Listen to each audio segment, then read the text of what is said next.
अस्सलाम वालेकुम नाज़रीन, FSID न्यूज में आपका इस्तकबाल है। मैं मोहम्मद फारूक। पढ़ते हैं आज की ताज़ा खबर। Creative Mind School Teachers Colony, Mehboob Nagar. Admission open for academic year 2026 to 27. Classes from pre-nursery to class 7th. Activity-based learning, experienced teachers, overall development, CCTV surveillance, moral values. Special offer for first 50 students. Director Mohammad Abdul Rahim Chand. Please contact 8886666156 or 8074227468. महबूब नगर के पालामुंडा इलाके में bypass road पर sports bike और car के दरमियान पेश आए अलमनाक हादसे में जान बहक अफराद के अहल खाना से साबिका वजीर शहनवाज गौर ने मुलाकात की और इजहार ताज़ियत किया। उन्होंने हादसे में जख्मी होने वालों से भी मुलाकात की और डॉक्टरों से मुतासरीन को बेहतर तिब्बी सहूलियात फराहम करने की दरख्वास्त की। इस मौके पर साबिका वजीर शहनवाज गौर ने पुलिस हुक्काम से मुतालबा किया कि आइंदा इस तरह के हादसात की रोकथाम के लिए जरूरी एहतियाती इक़दाम किए जाएं।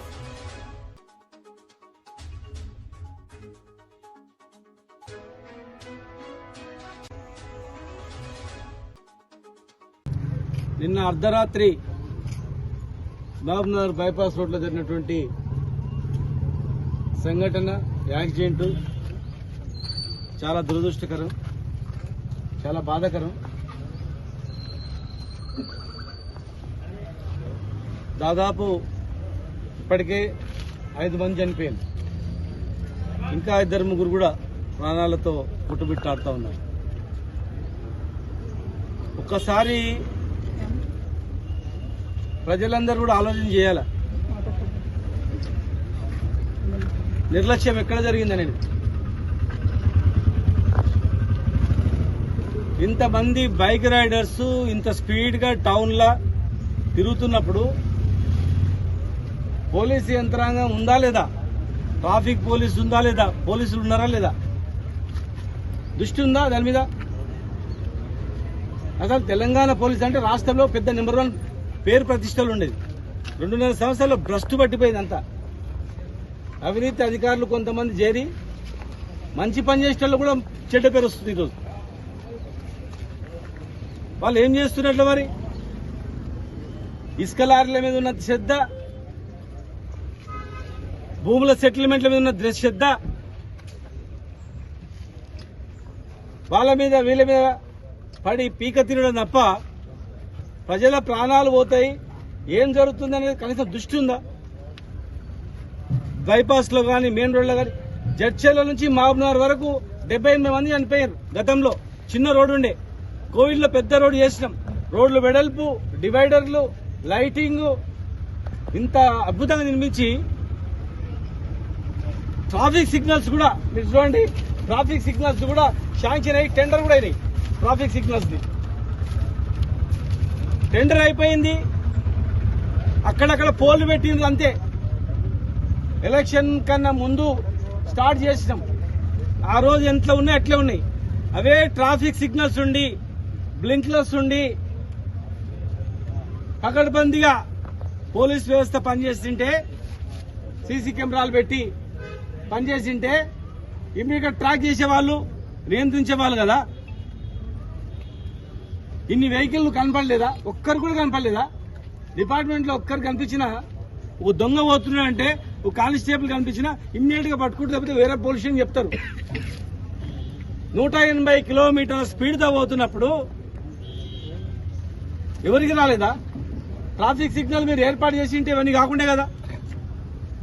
అదే బైపాస్ రోడ్ లో 5,90,00,000తో ఫుట్పాత్ వాకింగ్ ట్రాక్ కూడా శాంక్షన్ అయింది, టెండర్ కూడా అయింది. ఆ వాకింగ్ ట్రాక్ కంప్లీట్ చేసి, ట్రాఫిక్ సిగ్నల్స్ కంప్లీట్ చేసి, కెమెరాలు, సీసీ కెమెరాలు నియంత్రణ పెట్టుకొని ఎప్పటికప్పుడు చూసింటే 5 మంది వాళ్ళు చనిపోయేవాళ్ళు కదా.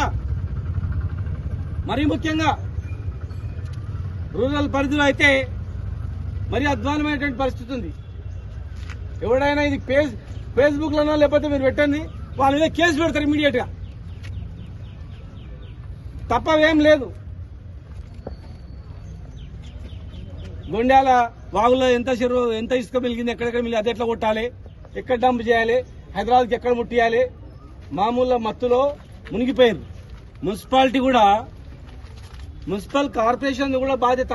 కమిషనర్ ఏం చేస్తున్నట్లా? ఆర్ఎన్బి వాళ్ళు, కమిషనరు, ట్రాఫిక్ జాయింట్ గా కూర్చొని పకడ్బందీ చేయాలా. కానీ మున్సిపాలిటీలో ఏం జరుగుతుంది? 10% ఇస్తావా, 5% ఇస్తావా, 6% ఇస్తావా, ఎట్లెట్లా 2% ఎట్లా పంచుకోవాలి? కాంట్రాక్టర్లను పీక తినడం తప్ప ఏం లేదు. మున్సిపాలిటీలో పని చేయాలంటే భయపడుతున్నారు.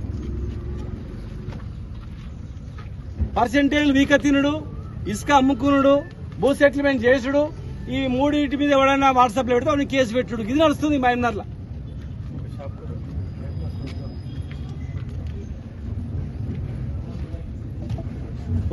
ఒకరి గురించి అన్ని బైపాస్ లో మొత్తం బలగొట్టేస్తారు.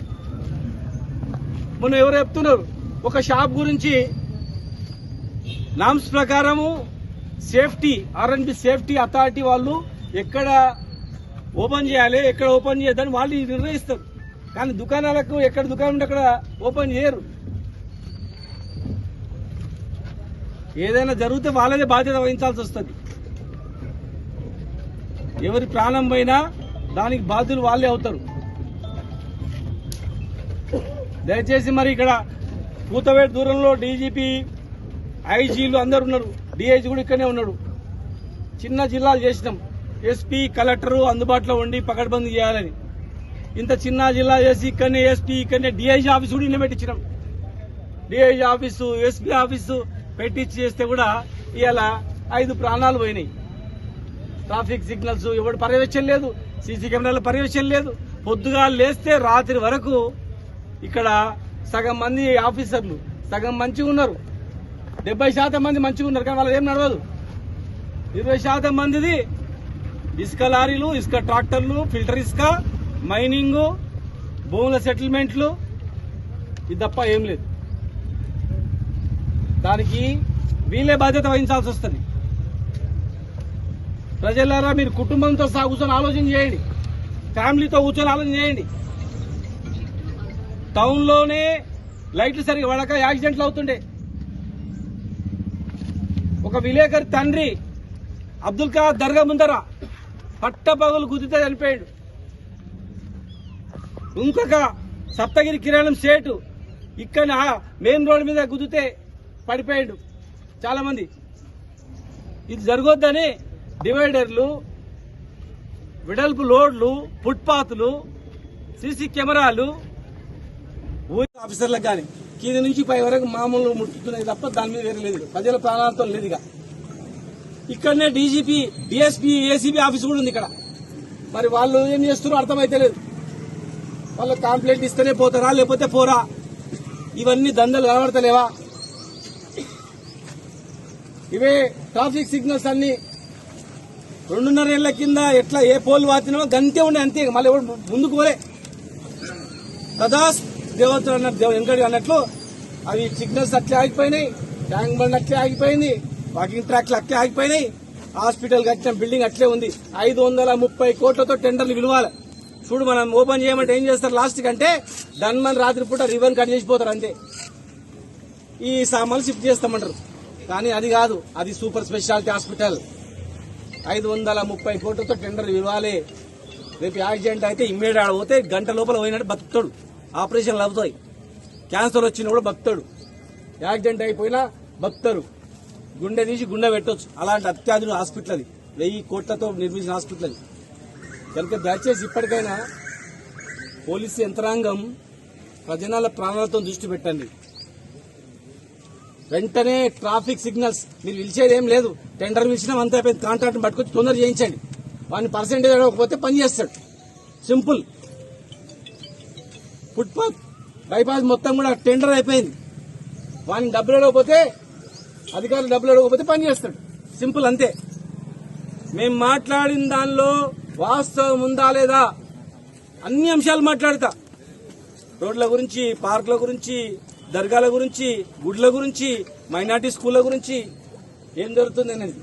ఇవాళ నేను మాట్లాడే అంశము కుటుంబంతో సహా కూర్చొని చర్చించండి.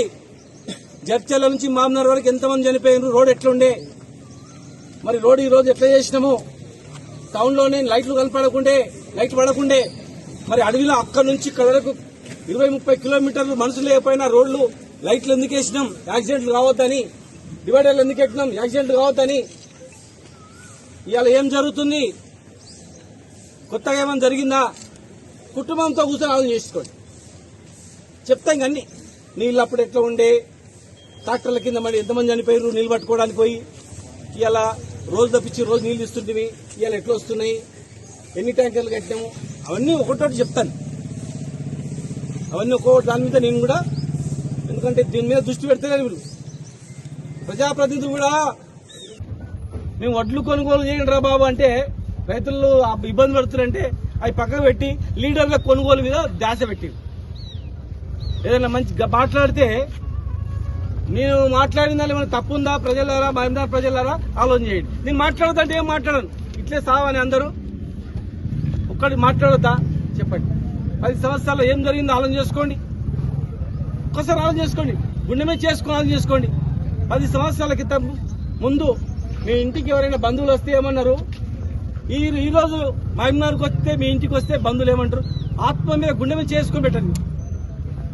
నాకున్న అనుభవాన్ని, మున్సిపల్ కమిషనర్ అనుభవాన్ని, ఉద్యమ అనుభవాన్ని, పాలమూరు గోసం చూసి, ఇక్కడ రైతుల కోసం చూసి, మైనార్టీల కోసం చూసి, బీసీ బడుగు బలిగిన వర్గాల కోసం చూసి, ఒక్కొక్కరిని ఎట్లా బాగు చేయాలి, ఇండస్ట్రీస్ ఎట్లా తేవాలి, ఎట్లా అభివృద్ధి చేయాలని నా చెమట రక్తాన్ని కరిగించి 1000 మగలు తిండి తిప్పలు లేకుండా నిద్ర పోకుండా మహబూబ్నగర్ అత్యంత అద్భుతంగా తయారు చేయాలని నేను చేస్తే ఇవాళ అల్కగాళ్ళు, పైసకు పనికిరానుళ్ళు ఇవాళ ప్రజాప్రతినిధులు అయిపోయి ఇష్టానుసారంగా మాట్లాడుతూ ఉన్నారు. నాలుక ఉంది కదా అని.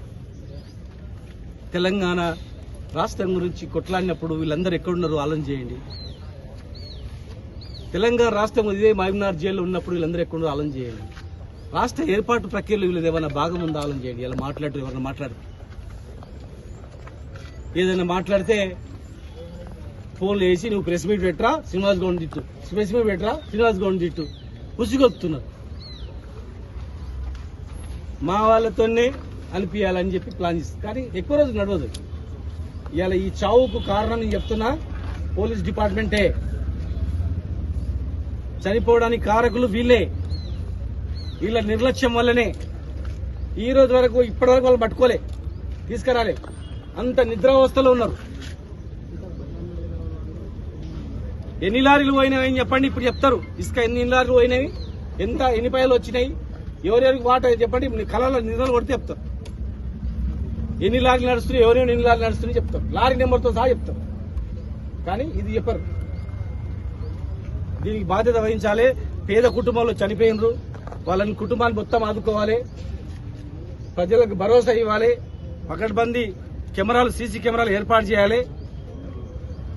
లేకపోతే మాత్రం ప్రజలు తిరగబడతారు, ప్రజలంతా తిరగబడతారు. తర్వాత ఇంకొక విషయం, ఇది అయిపోయింది. आप हमारा ये वीडियो YouTube पर देख रहे हैं तो सब्सक्राइब करना ना भूलें और बेल आइकन दबाएं। और अगर आप हमारा ये वीडियो Facebook पर देख रहे हैं तो पेज को लाइक करें और फॉलो करें।